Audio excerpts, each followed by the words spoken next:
Good morning and welcome to Frank's School, the 27th day of the 7th year, first video. Building a screenplay and soundtrack for Resurrection, the movie of Resurrection.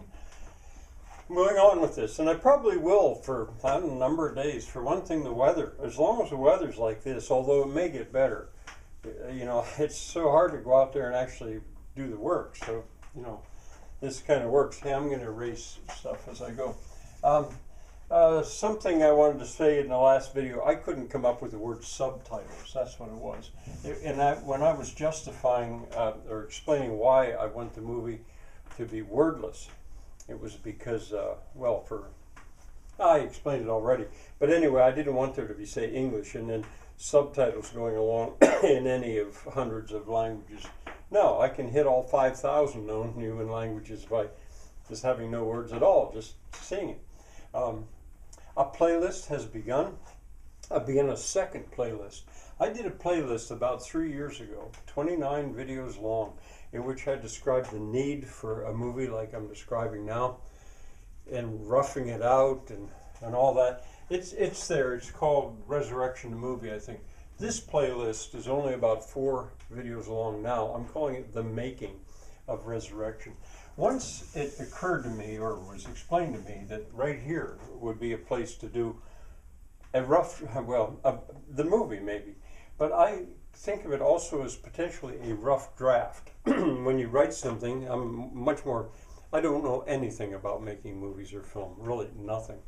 But I have written some stuff, and I know that you do a rough draft pretty much always, and then you go back through and you fix it up.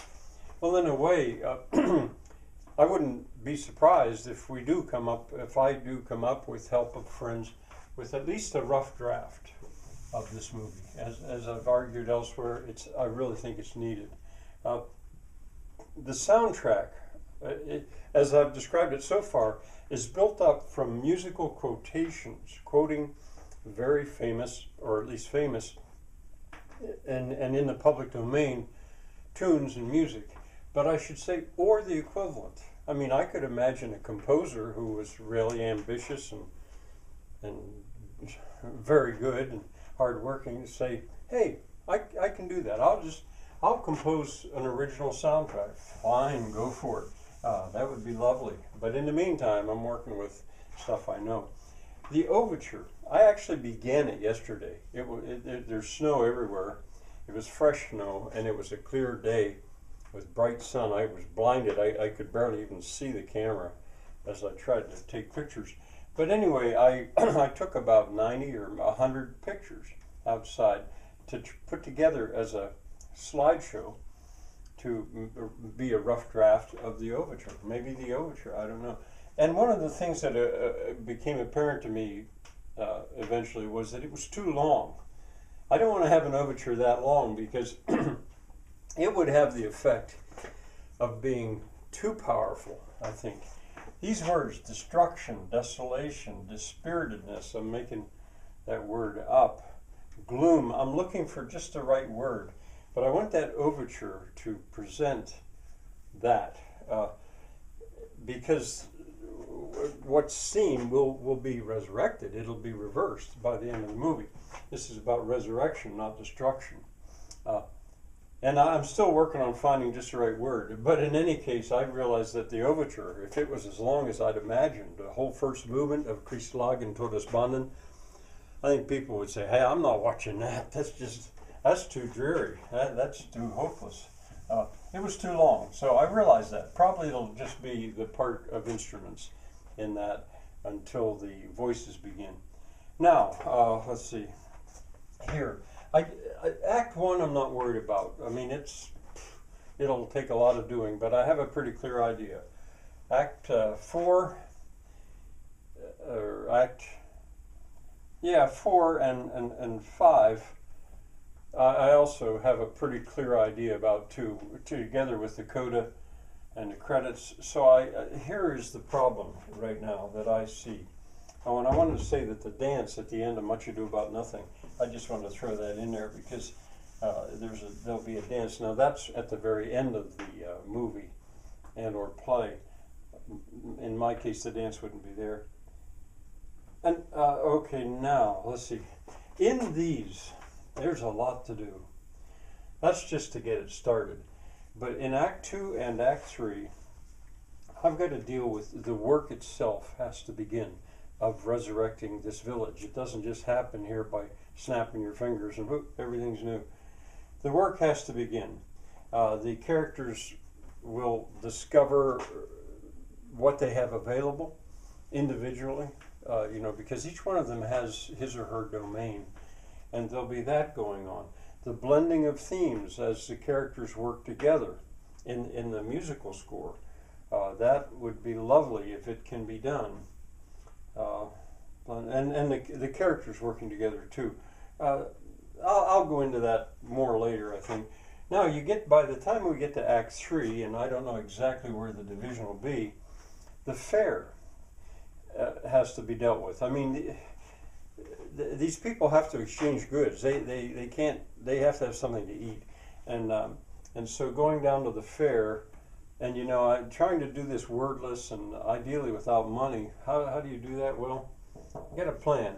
They got to come up with marketable handwork, and in this I say the work begins. Well, also the work of gardening, and I was thinking so much about how the season is going to drive that. I mean, what do they say? The tide waits for no man. Well, the seasons wait for no man either. At